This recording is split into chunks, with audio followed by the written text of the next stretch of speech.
본문 1절에 보니까 그 뒤에 압살롬은 이렇게 오늘 본문을 시작합니다.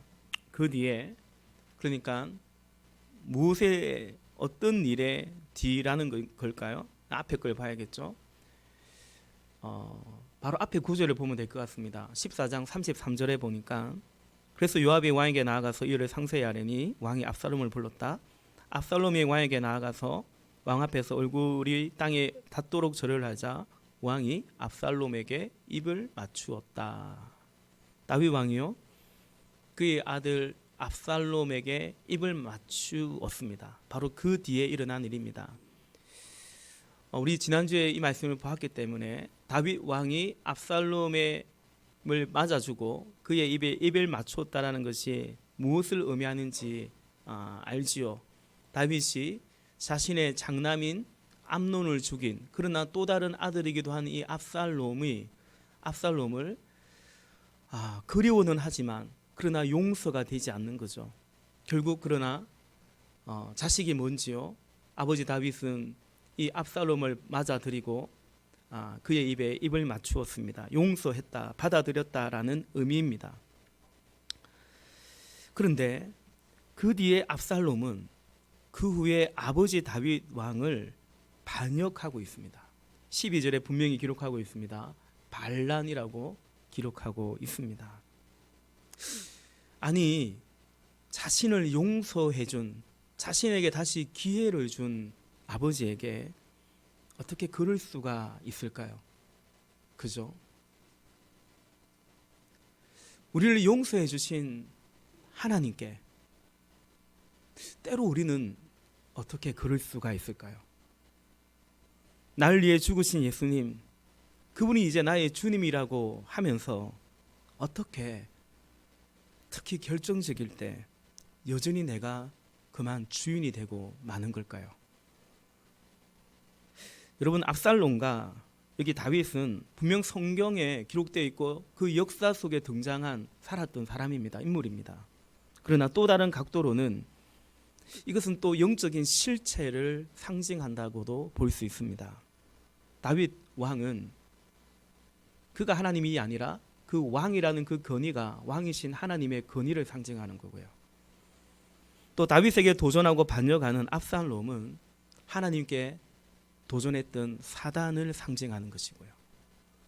또한 압살롬을 따르는 백성들은 그 마귀의 사단의 유혹에 미혹에 넘어가고 마는 죄인들을 보여주는 것이고요. 그리고 여전히 그럼에도 다윗 왕을 여기 따르는 사람들은 그럼에도 불구하고 믿음을 지키는 성도들을 의미하는 것입니다. 여러분, 저는 그러한 렌즈로서, 그런 각도로서 본문을 좀 같이 보고자 합니다. 여기 압살롬과 그를 따르는 사람들을, 그리고 여전히 다윗과 다윗을 따르는 사람들을 보고자 합니다. 우리 나누어 드린 말씀 요약지를 보시면서 또 가로 속에 가로도 좀 넣어 가시면서, 근데 그거 놓쳤다고 너무 또 스트레스 받지 마시고요. 이거 내 놓쳤는데 계속 그것만 또 생각하지 마시고 그냥 넘어가면서 잘 또 말씀에 집중했으면 좋겠습니다. 압살롬입니다. 여러분, 우리는 압살롬 같은 사람이 많지는 않습니다. 아무나 이런 짓을 합니까? 주로는 압살롬 같은 이런 사람에게 혹은 이 사단에게 미혹되어 넘어가는 사람들은 그러나 많은 거죠. 압살롬은요, 왕은 아닌데 그런데 왕처럼 행세를 하고 다닙니다. 1절에 보니까 그 뒤에 압살롬은 자기가 탈 수레와 말 여러匹를 마련하고 호위병도 10명이나 거느렸다라는 것입니다. 압살롬이 움직이면 여러 마리 마차가 움직이고요, 50명이나 되는 호위병이 같이 움직입니다. 이건 거의 왕의 행차와 같은 거죠. 폼 나는 것입니다. 그런데 그가 왕입니까? 왕이 아닙니다. 그러므로 이건 허세입니다. 그리고 허세라는 것은 탐욕의 증거이죠. 사단이 딱 그러합니다. 하나님이 되려고 하고 그 자리를 탐하는 것입니다. 본문 2절에 보니까 압살롬은 아침마다 일찍 일어나서 성문으로 들어오는 길가에 서 있곤 하였다라는 거죠. 압살롬이요, 부지런합니다. 부지런하기까지도 합니다. 여러분, 죄인들은 어쩌면 우리는 게으르고 나태한 데에 비해서 정작 사단은 그렇지도 않는 거죠. 제가 종종 말씀드리죠. 베드로전서 5장 8절 말씀에 근신하라 깨어라 너희 대적 마귀가 우는 사자같이 두루다니며 삼킬 자를 찾나니라는 것입니다. 두루두루 다닙니다. 부지런합니다. 그렇게 부지런히 미혹하고 부지런히 찾아다니면서 죄짓고 사람들을 미혹하고 나쁜 짓을 하는 겁니다. 뿐만 아닙니다. 오늘 본문에 보면 압살롬은요 겸손하게까지 합니다. 정확하게 말하면 겸손을 떠는 거죠. 그리고 이런 사람이라면 어떻게 보이냐면 굉장히 인격적인 그런 사람으로 고상한 어떻게 왕자인데 항태자인데 이럴 수가 있을 정도입니다. 본문 5절입니다. 또 누가 가까이 와서 압살롬에게 가까이 와서 엎드려서 절을 하려고 하면 그는 손을 내밀어서 그를 일으켜 세우고 그의 뺨에 입을 맞추곤 하였다라는 것입니다. 여러분 이쯤 되면 굉장히 매력적이죠. 왕자가 이런 식이면 말이죠. 뿐만 아니라 그는 잘생겼습니다. 외모적으로 아주 뛰어났습니다. 사무엘하 우리 앞장 14장 25절에 보면 온 이스라엘에 압살롬처럼 머리끝에서 발끝까지 흠잡을 때가 하나도 없는 미남은 없다고 칭찬이 자자하였다라는 것입니다. 잘생겼어요. 여러분 잘생기면요 마음이 반은 그냥 열려버립니다. 그렇지 않습니까? 이왕이면 보기에도 좋은 떡이 먹기에도 좋은 것이고 그렇습니다. 그렇게 잘생긴 항태자가 더욱이 좀 전에 5절 봤죠. 엎드리니까 일어서세요. 손을 내밀고 이렇게 세워주고 뺨에다 그죠 입을 맞추고 그쯤 되면 안 넘어가는 백성 잘 없는 것입니다. 압살롬은요 성문 앞에 서 있다가 재판을 받으러 이제 각자의 사연을 가지고 오는 거죠. 재판까지 받으려면 각자의 그 하소연이 있는 거 아니겠습니까? 그 백성들을 만납니다. 그들의 말을 들어줍니다. 그리고 어쨌든 무조건 적극 지지하고 옹호해 줍니다. 그러면서 은근슬쩍 지금의 왕인 다윗에 대해서는 요즘 말로 디스하는 것입니다. 자신이 왕이라면 내가 재판관이라면 그러지 않을 텐데 그런 말도 곁들이죠. 3절과 4절입니다. 압살롬은 그에게 자신에게 찾아온 것도 아니에요. 재판을 받으러 오는 그 백성에게 말을 듣고 나서 듣고 보니 다 옳고 정당한 말이지만 그 사정을 대신 말해줄 사람이 왕에게는 없소 하고 말했다. 다윗 왕에게는 없다라는 거죠. 압살롬은 늘 이런 식으로 말하곤 하였다. 4절 더욱이 압살롬은 이런 말도 하였다. 누가 나를 이 나라의 재판관으로 세워주기만 하면 당시의 재판관은 왕이에요. 왕으로 세워주기만 하면 누구든지 소송 문제가 있을 때 나를 찾아와서 판결을 받을 수가 있을 것이고 나는 그에게 공정한 판결을 내려줄 것이요 라고 말했죠. 여러분 본문 3절에도 그리고 6절에도 이런 표현이 등장합니다. 압살롬은 늘 이런 식이었다. 무슨 말입니까? 하루 이틀 그런 게 아니고 계속해서 반복해서 늘 그런 식이었다라는 것입니다. 그 시간이 얼마나 지났냐면요 7절에 보니까 4년이 지나도록 4해가 지날 때까지 압살롬은 그런 식이었습니다. 요즘 말로 하면요 바닥 민심을 완전히 다 훑은 것입니다. 요즘 정치인이 그랬다면 뭐라 할 수는 없죠. 그러나 이것은 왕권 시대에 그렇게 한 것은 어디까지나 반역을 하고 있는 것입니다. 그래야 백성들의 마음을 민심을 얻었던 것입니다. 우리 6절 말씀 같이 읽어볼까요? 6절 시작. 압살롬은 왕에게 판결을 받으려고 오는 모든 이스라엘 사람에게 이런 식으로 하였다. 압살롬은 이렇게 하여 이스라엘 사람의 마음을 사로잡았다. 아멘. 이스라엘 사람의 마음을 사로잡았다. 이게 원어로 보면요 우리 6절을 개역개정이 더 정확하게 번역한 것 같습니다. 이스라엘 사람의 마음을 압살롬이 훔쳤다라는 것입니다. 왜요? 그 자기 백성이 아니거든요. 다윗의 백성이에요. 왕의 백성이에요. 그죠? 이거는 남의 부인을, 남의 남편의 마음을 훔치는 것과 마찬가지예요. 그러니 이거는 훔친 게 맞습니다.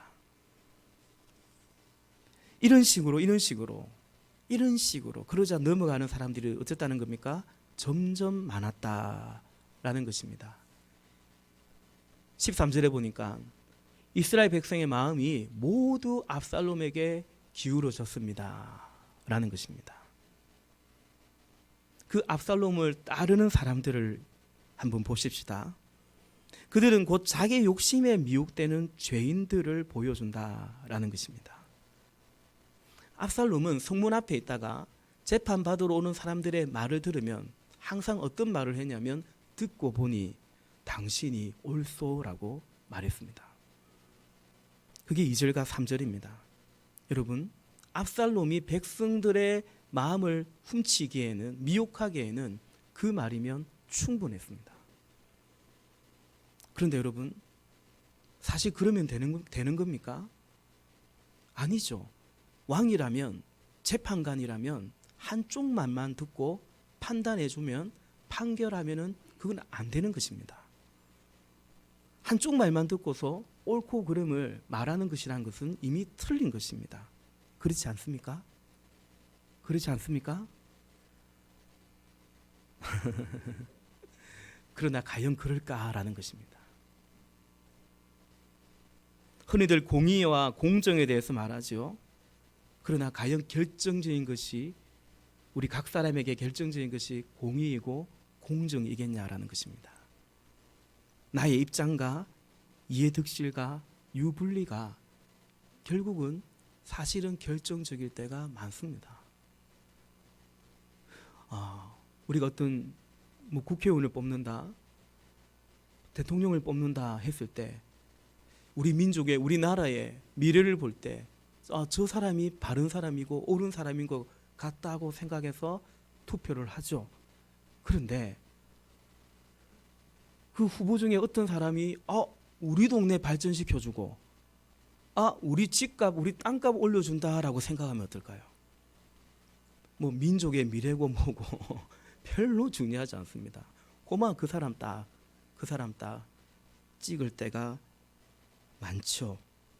꼭 여러분이 그렇다라는 것은 아닙니다만은 우리 선배 목사님들이 그런 말씀들을 합니다. 목회자가 열심히 사역도 하고 영혼 구원하고 나름 교회도 성장하고 부흥시킨다고 해서 신자들이 꼭 그 목사를 알아주지 않는다는 말을 합니다. 신자들은 어떤 목사를 알아주고 어떤 목사를 좋아하냐면 자기에게 잘해주는 목사를 좋아한다라는 거죠. 자기를 인정하고 자기를 잘 지켜 세워주는 그런 목사를 더 좋아한다라는 거죠. 그래서 그걸 잊으면 안 된다. 그걸 또 잘해야 된다. 그런 말씀들을 합니다. 여러분 그렇습니까? 그렇습니까? 잘해드릴게요. 네. 부족합니다. 네. 이러나 저러나 부족합니다. 더 나아가 여러분, 압살롬이 어떤 사람이라고 했죠? 좀 전에 5절에 보았지 않습니까? 겸손하고요, 인격적이고요, 잘 섬기고요, 감동적이기도 합니다. 보았던 것처럼 압살롬이 손을 내밀고 세워주고 뺨에 입까지 맞추니까 내가 뭔데, 내가 누군데, 내가 뭐라고, 이 왕자님이 이렇게까지 해주시니까, 그리고 결정적으로 어쨌다는 겁니까? 잘생겼다는 거 아닙니까? 그래서 그 압살롬의 그 수법에 많은 백성들이 마음을 도둑맞았습니다. 본문은 이런 압살롬이 얼마나 집념과 투지의 사람인지를 보여줍니다. 이 또한 영적으로 볼 때는 사단의 집요한 도전을 보여주는, 끈질김을 보여주는 대목이기도 합니다. 우리 본문 7절과 8절 같이 또 읽겠습니다. 시작. 이렇게 네 해가 지났을 때에 압살롬이 왕에게 아뢰었다. 제가 주님께 서원한 것이 있으니 헤브론으로 내려가서 저의 서원을 이루게 하여 주십시오. 이 종이 시리아의 그 술에 머물 때에 주님께서 저를 다시 예루살렘으로 돌려보내 주기만 하시면 제가 헤브론으로 가서 주님께 예배를 드리겠다고 서원을 하였습니다. 아멘. 자신이 그 옛날 그 술에 시리아의 그 술 땅에 머물 때 그때가 언제입니까, 여러분? 암논을 죽이고 도망쳤을 때 아닙니까? 근데 어떻게 아버지가 그때 그 기억이 얼마나 쓰라리겠어요? 근데 이놈의 압살롬이요. 여러분, 압살롬의 이름의 뜻이 뭐냐면 아부 플러스 살롬이라는 뜻입니다. 아부는 아바, 아버지예요. 살롬은 샬롬입니다. 아버지의 평화, 아버지는 평화이시다라는 그런 이름의 뜻을 가진 게 압살롬입니다. 진짜 이름값 안 하죠. 압살롬, 이놈이요, 압살롬입니다, 이놈이. 어떻게 그때 그랬다라고 얘기를 딱 꺼냅니다. 그때 자신이 소원을 했다라는 겁니다. 자신을 예루살렘으로 돌아오도록 해주시면 하나님께서 그때 그러면 나는 헤브론으로 가서 예배를 드리겠노라, 그 소원을 했다라는 겁니다. 그래서 지금 압살롬은 다윗에게 와서 제가 하나님께 소원한 그 소원을 실행하도록 허락해 주십시오라고 말하는 거예요. 여러분, 이건 사실일까요? 아니면 거짓일까요? 당연히 거짓입니다. 여러분, 압살롬을 보세요. 진짜 하나님께 예배한다라고 하는 사람은 이렇게 살 수 없어요. 한번 넘어지고 실수하고 그게 아니잖아요. 지금 압살롬이 계속해서 암논을 죽일 때도 몇 년을 기다려서 딱 디데이를 잡아서 했고요. 지금도 4년이라는 시간이 지나서 굉장히 주도 면밀하게 치밀하게 일을 행하는 것을 보게 되죠. 하나님의 영이 그에게 없는 것입니다. 하나님을 예배한다는 사람은 그럴 수는 없는 거죠. 하나님 두려움이 없는 것입니다. 그의 욕망을 이루기 위해서라면 압살롬은 한마디로 물불을 가리지 않습니다. 이제는 예배하겠다고 하나님의 이름을 내걸고 거짓을 행하는 그에 전혀 거리낌이나 주저함이 없음을 보게 됩니다. 7절에 보니까 이렇게 4해가 지났을 때에, 4년이 지났을 때, 그리고 어디로 가겠다는 겁니까? 헤브론으로 가겠다는 것입니다.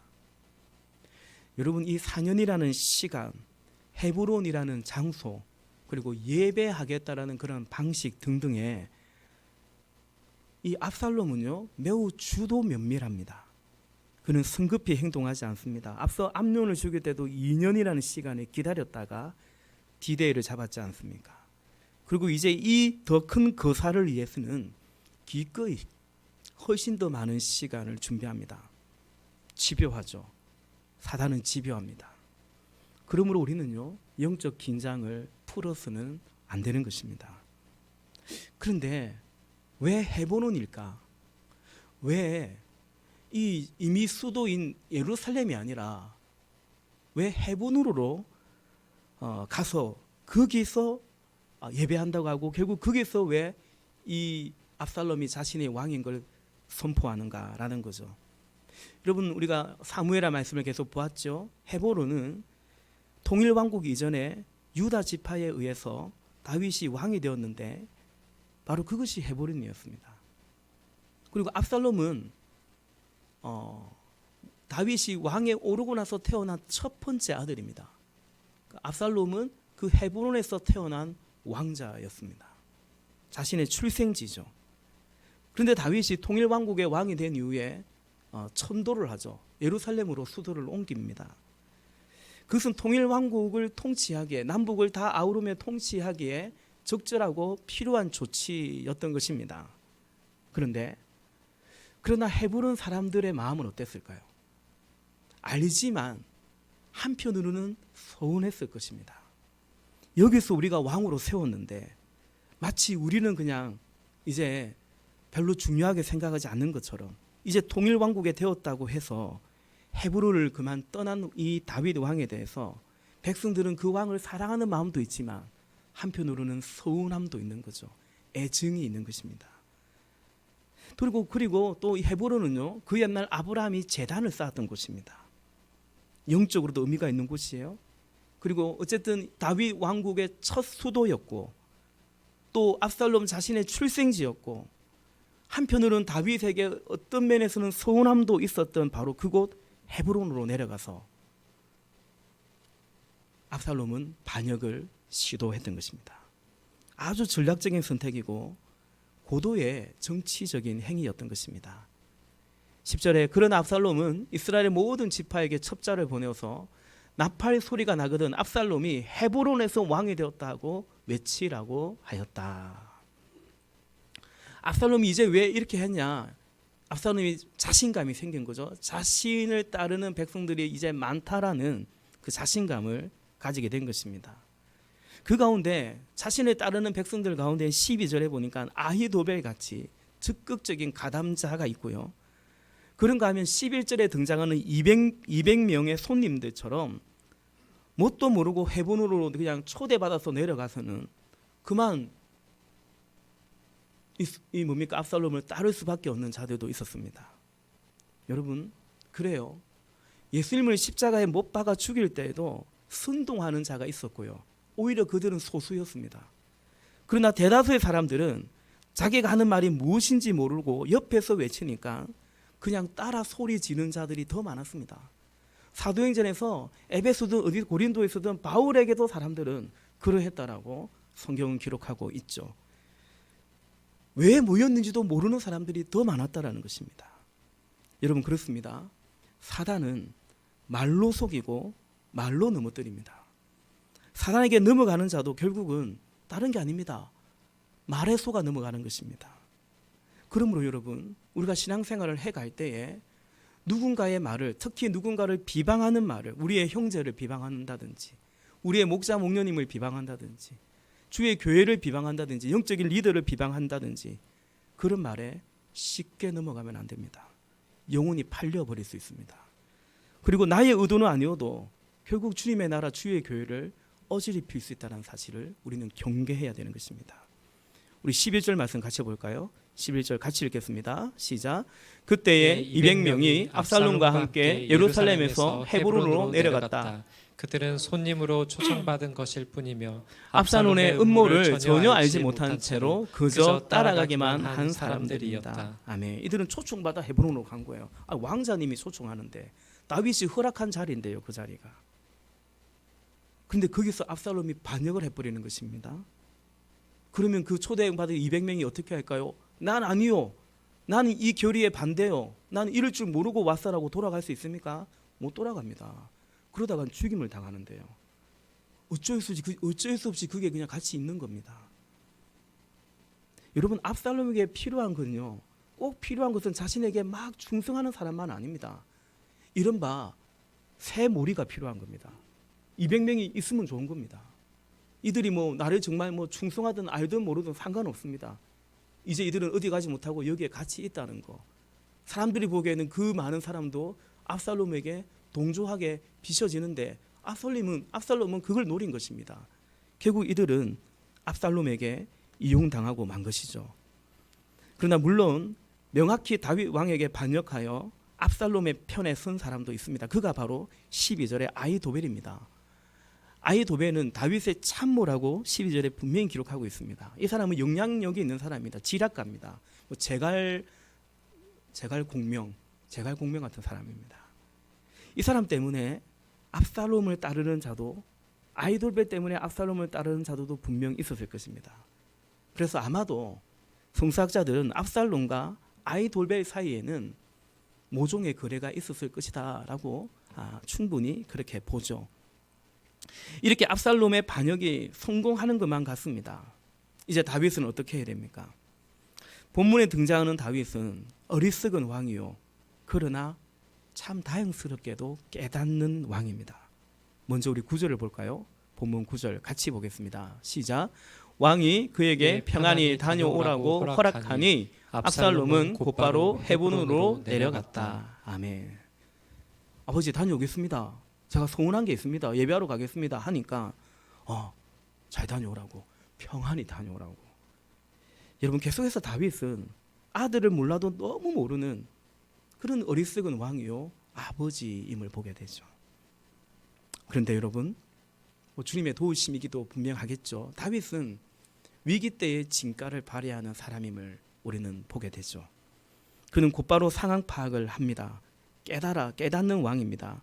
본문 14절입니다. 그러자 다윗은 예루살렘에 있는 모든 신하에게 말하였다. 이스라엘 백성의 마음이 모두 압살롬에게 기울어졌다라는 그 보고를 받고 나서 예루살렘에 있는 모든 자신의 신하에게 말하였습니다. 서둘러서 모두 여기에서 도망가자. 머뭇거리다가는 아무도 압살롬의 손에서 살아남지 못할 것이다. 어서 이곳을 떠나가자라고 합니다.